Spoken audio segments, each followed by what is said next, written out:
respects. I got my man Big Rube, and I got my man Carlton Banks. Thank you, gentlemen, for joining me. What's up? Once again, we are online. What's up, Big Rube? Not much, chilling. What's up, Carlton? You know me, I'm good. I'm great. Except for that one little incident Sunday. But we'll talk about that later. We'll definitely get into it. I'm glad to see you guys and everybody have a good weekend. Let's start with you, Big Rube, as we always do. I start with my man on my right. What's up, big man? How was your weekend? Things are beautiful, man. Things are beautiful. Big shout out. Had a little not pre-Christmas, after Christmas, family gathering with my mom's side of the family. That's a good thing. That was lovely. Most definitely. Got to see people that I ain't seen in a minute, especially those who live in Richmond. I don't see it. I live here. But, it was good to see the fam. Of course, sports and more sports were good. I got in on that NBA 2K12 a little bit. Got some time, so I played a little bit of that. Did you ever catch up with K-Dub? Because K-Dub was trying to get with you, man. I got K-Dub up. I got K-Dub as a friend, so, we don't have to just, get lucky one day and see what's going on. I know. You ain't beat up on him yet, Rude? I know we're listening, and we're going to have him on later on in the show when we talk about the NBA. K-Dub's going to be our weekly NBA analyst, but while he's not on the air, we're gonna talk about him a little bit, Big Rube. Did you get in on? Nah, not yet, man. He running scared, right? I'm just making sure that he decides that's what he really wants to do. So I'm just trying to think about it. You're not quite sure if he's ready for you? I don't think he is, but it's one of those things, because it's just like Madden people, man. Madden people think they can just beat anybody, and nobody really knows what nobody can do. I be dogging my 9-year-old nephew. I be dogging him. That's the only person I played. But you know what though? I don't have no shame getting in on little kids on them games. That's right. Because we go to work. Oh, most and definitely. they after school, that's what they do. Yeah. So they got a leg up on us. So if we get it in with like a little 10-year-old, that's right, from like Cleveland, I don't have no shame. Go tell your mom I beat you. Yeah. And they be saying stuff too, man. Oh yeah, they talk some trash. I mean, especially I'm not trying to put little kids out there, but they them out just there. saying like stuff that they cuss you out, man. They would never say to my face. They don't know who I am. They be calling me all sorts of words. You Big Rube, man. I mean, I don't let them know that, but it's one of those things that my action speaks, and when I dunk on their face, they just cry about it. Man, that wasn't right. That was a foul. Man, you got dunked on the face. Be quiet. Hey, who you chest bump? The TV, man? Man, I don't chest bump nobody. I just stand up. I beat my chest a little bit. Say, go back to school, learn something, son. And just do it like that. I don't be trying to do it too nasty to the kids, because I need them to come back and play. Because if you beat them too bad, they don't want to play no more. Oh, yeah. Lord. That's the thing right there. I got to learn sometimes if I'm playing a game with my daughter or something, we playing Mortal Kombat or something, I got to be cool. Yeah. I got to be cool. I mean, hopefully she's listening right now. But if I go in too hard, then I take away the spirit. Yeah, it ain't no fun no more. And it ain't no fun no more. I ain't beating up on daddy no more. This ain't fun, daddy. Yeah. So what's up, Carlton? How was the weekend, bro? Hey, my weekend was good, man. I got to watch some good football this weekend. One of the highest rated shows in the AFC history. I found me a new team to root for the playoffs. Although probably this weekend they're gonna get beat to death. You got a new team, man? I got a new team, at least for the week. What's your new team, man? Denver. You a Denver Broncos fan? I'm a Tebow fan. I know somebody who went to the bathroom and they came back. The game was over. I know a couple of people like that, and it's a trip. We're gonna get into it. We're gonna go through each one of the games, but just real quick. It was real quick. It was real quick. Granted, the NFL got the playoff system overtime right. Yeah, they got this right. Yeah. The first one to score 6 points, baby. Sudden death, man. I don't have. It's not sudden death. It's not so much sudden death. You have to score 6 points. So that's the new thing that came out with last year, the year before. Yeah. Yeah, but to think about it, to me with that, man, everybody's like, well, I don't like the college system. At least the college system's fair. What's the college system? The college system is basically you get on the 25, you got 4, you score. You either score or you don't score, whatever. The next team gets it. Whoever scores the most points, field goal, touchdown, you keep going. If you go 3 OTs, there's no more kicking involved unless he's kicking a field goal. Then we're talking 2-point conversions. That is when it gets interesting. Speaking of college, we're not going to spend a lot of time on this. Nobody cares. I clearly don't, because I just don't. But, in the interest of being a sports fan, after the New York Knicks, 191-87 against the Charlotte Bobcats, because that was more important a regular season basketball game was to me. I turn on the national championship college football game, the BCS game.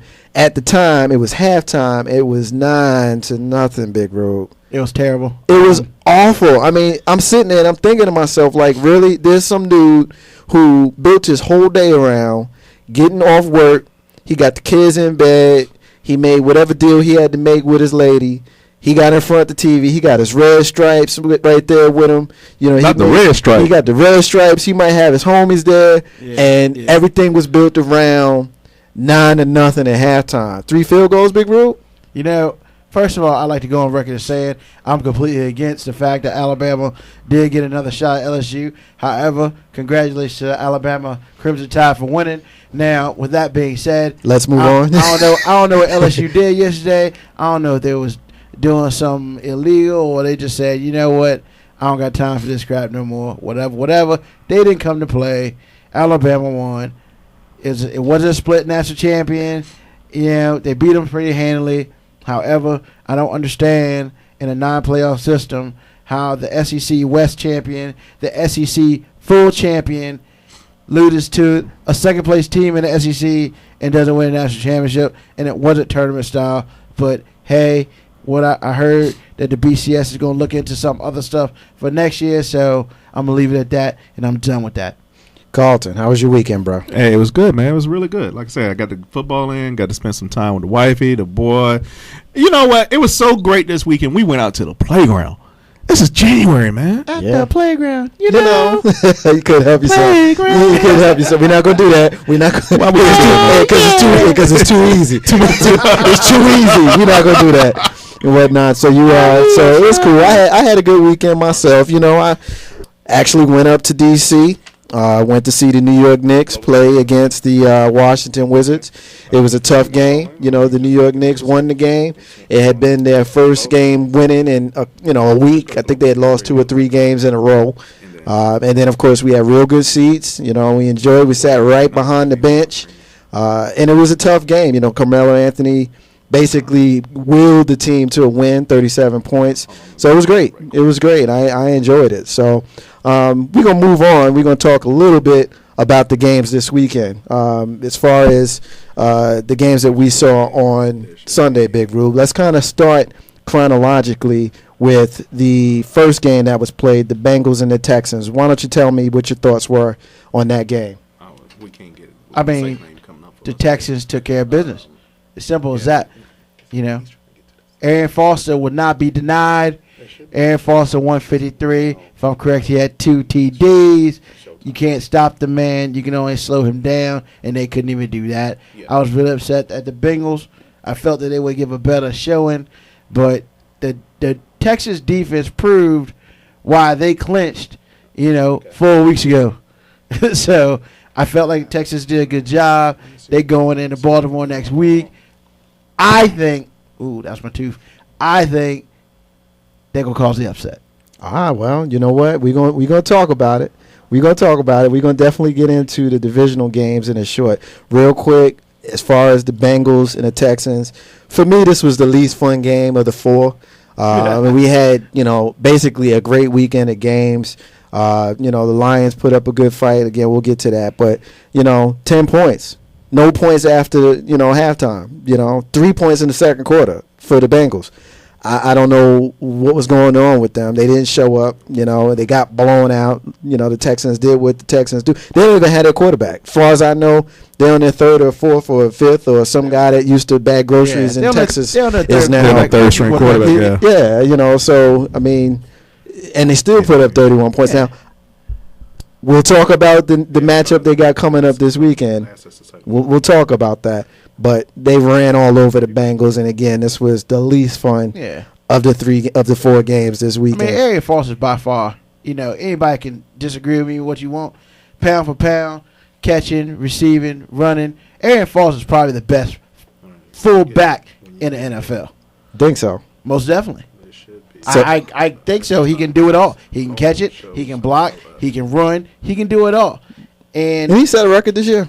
I'm not sure. Was he the one? There was somebody. I can't remember. The name is escaping me. But someone had like the most receiving, the most rushing, and the most kickoff. Yeah, the all-purpose yards. I don't know exactly who that was. To be honest with you, we might have to have Carlton look that up. We'll have Carlton look that up. Carlton is actually talking with one of our sponsors on the phone right now. So that's another thing. If you do want to sponsor the show, feel free to call us up 804-726-3430. That's the number to dial if you want to get in on the discussion. If you want to sponsor the show, or if you just want to come in and say hey to Big Rube, Carlton Banks, or your man Marcus J. That's the number to dial. Let's move on, Big Rube, to the next game, Saturday night's game. This was a shootout early until it got away. Oh, yeah. Detroit Lions went to New Orleans to play the Hoodats.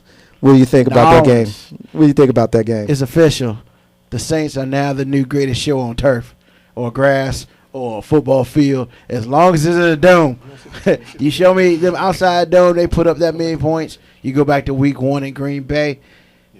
I think we're looking at, this is a little bit further in the future. I think we're looking at another Green Bay, New Orleans matchup in the NFC final. I just don't think anybody can put up the points to keep up with either one of the teams, even the New York Football Giants. Yeah, we'll come back. We'll come to them in a minute because, of course, I have some thoughts about the New York Football Giants and the game they'll be playing against Green Bay this weekend. As far as the New Orleans Saints, I'm looking at this game and I'm thinking to myself, okay, so you're down 7-0. The Lions look like they might be able to do something. Matthew Stafford and those boys looks like they might be able to do something. Then all of a sudden the Saints just go on this run. Every single quarter, they scored more points than they did the previous quarter. They started out scoring 0, then they scored 10, and then they scored 14. And in the final quarter, they scored 21 points to finish with 45 points. Oh, yeah. I don't know whose defense is going to stop these guys. The greatest show on grass. And then you look at Drew Brees. If you look at him, he's short for a quarterback. He doesn't look all that athletic. And you wonder, what's up? Like, how is this guy as great as he is? I don't know. We're going to come back to that game. We got a caller on the line, a friend of mine. We got Al on the line. He wants to talk to me about Tim Tebow. We've been talking about Tim Tebow kind of offline pretty much the whole season. Al, the floor is yours. Thank you for calling. Get in on your man Tebow. I told you that I would say something nice about him, and I will. Go ahead. You go first.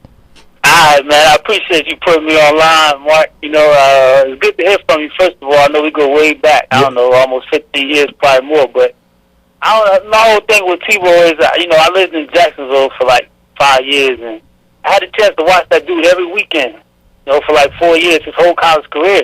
And I just seen him. He was amazing to me. His character on the field, off the field. I watched his parents at every game. They was missionaries. They're just good people. And he did a good job at Florida. 2 championships, Heisman Trophy, all kinds of records with touchdowns and things like that. So I just had to give my man Tim Tebow his props. That's all. Well, you and I have gone back and forth in the interest of full disclosure. As he said, Al and I have been good friends for a long time.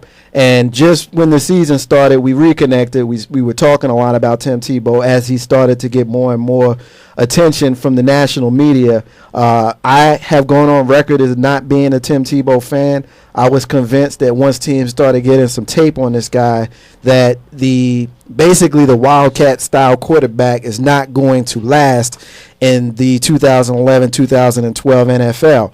Now, while he had a great game this weekend, and he has had some great games throughout, I'm still not sold. But the game that he had this weekend was incredible. He had a great game, threw for over 300 yards. One thing that I will say is most of those yards the Pittsburgh Steelers. On the Pittsburgh Steelers, who are the number one, or were the number one defense. I thought Houston was. Well, they're up there. Okay. They're certainly up there. He goes and he throws 316 yards. Now, I will say this about Tebow. He threw a lot of those yards came after the pass. So he had a lot of help, particularly on that last one. That last one, okay, he had two and some change before the last pass, okay? But the thing about it, before that 2 and some change, he was lining them up. He had a deep pass to Derek, the boy, I can't think of the boy's name right now, but then he had a nice pass at Eddie Royal. who was just like lob it up and he caught it. Right. And he had a nice yard. His percentage was horrible. Yeah, he was 10 for 21. He was way so he's still under 50%. Yeah. He had 2 touchdowns. He had 316 yards. A lot of that 316 yards, again, particularly on that final play, which were 80 yards, were the yards after the catch. Now, what I will say, Al, is this: one of the things that I've always said about Tebow is he doesn't do well what you need your quarterback to do well, and that's throw the ball up the field. He's great at scrambling. He's great at running. And, yes, he does win the games at the end this season. What I like to see him do is continue that long term. He had a great college career. You can't take that away from him. But now that teams, and of course, the Pittsburgh Steelers, I mean, they didn't look like themselves. And I know if Jay Grizzly is listening, feel free to call in and defend your team. But that vaunted Pittsburgh Steelers defense didn't look like the defense that we expected to see. Taking nothing away from Tebow. He had a great game. And I expect that he'll have a great game coming up this weekend because as great as New England is, no one's going to accuse them of having a great defense. Anybody want to go on the other side of that argument with me? Well, they shut him down last time they played, and they played in Denver. They didn't shut him down. No, Denver was up. Denver had 3 crucial turnovers near the end of the half that killed them. Correct. Didn't he have 4 interceptions that game? I think he had a ton of interceptions. Yeah, he had a ton of interceptions. I mean, he did. But their offense stopped in the second quarter. Yeah, it stopped in the second. It stopped in the second quarter. Once he ran his little touchdown pass in, he was pretty much done. Hey, Al, you still on the line? Did we lose you? All right, I guess we lost Al. Thanks for calling, Al. Keep listening. We appreciate the support. As far as, going back to Tebow, I had promised everybody on Facebook and my friends and people who I talked to that I would say something nice about Tim Tebow, and I did. He had a great game. I still have reservations on if he will be a long-term good quarterback. I think at some point, with the physical prowess that this man brings to the football team, they should consider potentially moving him to another position, maybe running back, maybe receiver. The boy knows what to do when he has the ball in his hands, clearly. The only thing I have reservations on how he is getting the ball upfield. He did good this week. I'm not going to lie. I mean, he had 10 completions, which is not really what you want your quarterback to do. Okay. But he went 10 for 21. He had 2 touchdowns. He managed the game well. You can't really say that he didn't have a good game. He had a good game, and they won the game. He won a playoff game, against the team that won the Super Bowl last year. So, look, for his first playoff, he did better than Romo. That's a hit on my Cowboys. Well, yeah. I mean, realistically, I'll be honest with you. I think if you got 100 honest football fans, you asked them would they prefer Tony Romo or Tim Tebow, I would guess that at least 51 of them would say Tony Romo. Yeah, that's right. I would guess. So I know we kind of jumped out of the New Orleans-Detroit game to kind of take that call from Al. We appreciate his support of the show. But since we're here, we might as well stay here. I mean, Big Roo, did you see anything in this game from the Steelers that made you think that they were going to win once they tied this game late? No. They lost their season 3 weeks ago when they didn't sit Ben Roethlisberger against the San Francisco 49ers. So that was it? I mean, honestly, yeah, because you play him that full game, he's injured. Right. I understand you're trying to get the playoff bye, but let's be real. Charlie Batch, mobile is better than Ben half mobile. And then, if I'm not mistaken, Charlie played the following week and they won that game. Yes. And then they end up playing. He played in Cleveland, and they won. But the big thing about it is he should have relaxed. I mean, they were in the playoffs. They had nothing worse than a 4 seed. Yeah. 5 seed. So they were going to the AFC West champions unless Baltimore slipped up. And then when they slipped up, they didn't take care of business. So basically what happened was, I think his inability to be mobile and to be 100% cost them the game. The football gods put a root on Pittsburgh, especially that night. That was the night in San Francisco on a Monday night where the lights was going out and the power was going crazy. And at that point in time, they should have taken him out. Somebody's trying to tell me something. Yeah, I don't know. I don't know what's the deal. So As far as that game, I mean, it was a great game. You know, it was an exciting game. I enjoyed the game. But at the end of the day, I was really, really disappointed in the way the Pittsburgh Steelers performed because I chose them to win the game. I don't believe in Denver. Well, at least in that game, I didn't believe in Denver. Hey, I mean, I was wrong on that one. I got 3 out of the 4 games correct in my picks, which we're going to definitely talk about the games that we chose last week. So, and then that leaves us to the last game that we haven't talked about, the New York Football Giants against the Atlanta Falcons. I think both of you guys both chose the Atlanta Falcons to win this game. I'm going to let Carlton get into this one first. No, bro, we picked Atlanta. I think you both picked Atlanta. I can go to the list because I did write it. I did write it down, but I'll let Carlton get into. Carlton, tell us what your thoughts were with this game. Somebody didn't get off the bus. They only team that showed up was the New York Giants. They scored 24 points after giving up. Well, the defense didn't give up anything. Eli gave up 2 points that kind of like changed everything, and I don't know what. I just can't think. It was horrible. It was horrible. It really wanted to see Atlanta show up. We talked about how players really should act like they've been in the end zone before. It was kind of disrespectful to see the dirty bird done. If I was on defense, that would have fired me up. I'd have been headhunting. Yeah, y'all have fined me. I'd have been like Lamar and give me my $50,000 fine. Eli and I are going to have words. Since you want to throw the ball or catch the ball, they couldn't do anything, man. They couldn't stop the run, couldn't stop the pass. How you split 5 defenders on that one long touchdown pass? Was that Nicks? It was Hakeem Nicks coming across on a slant. Dude, he split 5 defenders. Not 1, not 2. I can see 2, but 5? How do you split 5 defenders on a pass like that? You're not supposed to do that. I mean, the safety over the top, you got a corner over the top, you got a linebacker underneath, you got the other corner coming across, you got somebody else just trailing. It's like, dude, are you serious? You beat 5 players and then get in the end zone and do the dirty bird. I'm like, come on, for real? Hey, look, I am a strong proponent of banning excessive celebrations. So I'm not going to sit here and defend the guy. I mean, look, he scored a touchdown. He did what he did.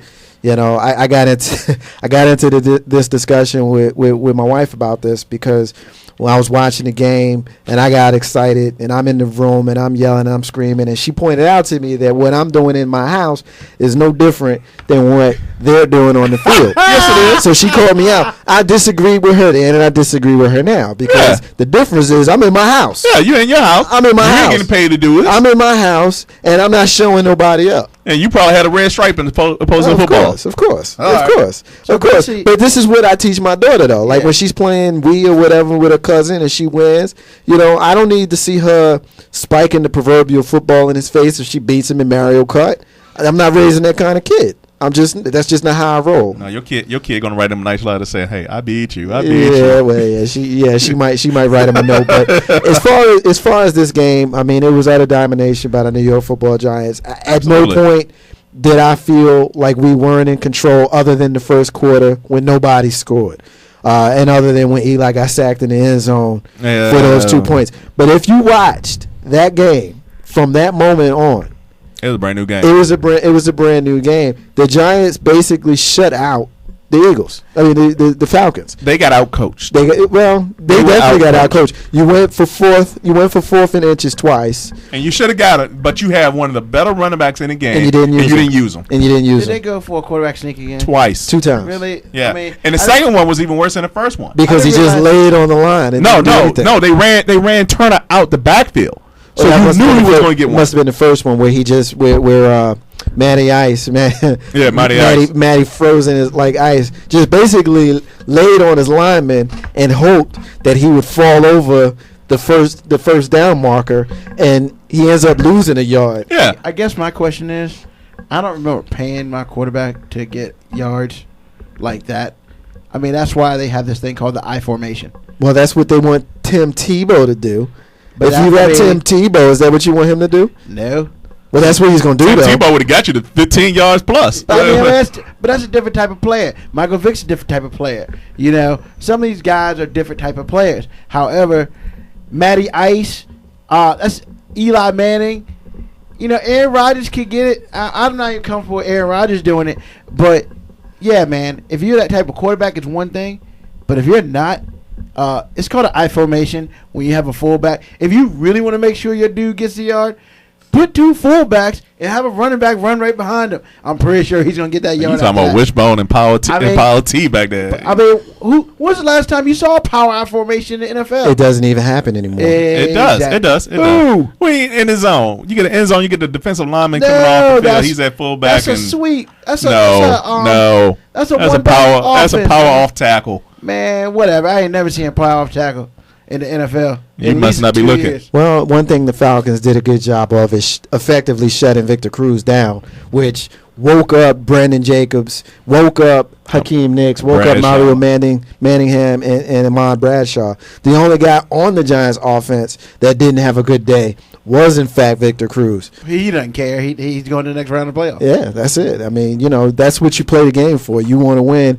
And it was good, as a fan of the New York Football Giants, it was good to see Manningham come back. We haven't seen him in a while. There was a scare halfway through the game when you saw Jason Pierre-Paul go down, and they go to commercial with the training staff all around him. So my heart was in my throat. I didn't throw the hat. I remained calm. When they came back from commercial break, they put the camera right on him. He's standing on the sidelines and he's still barking at his teammates. And of course, I did the fist pump. I was glad to see it.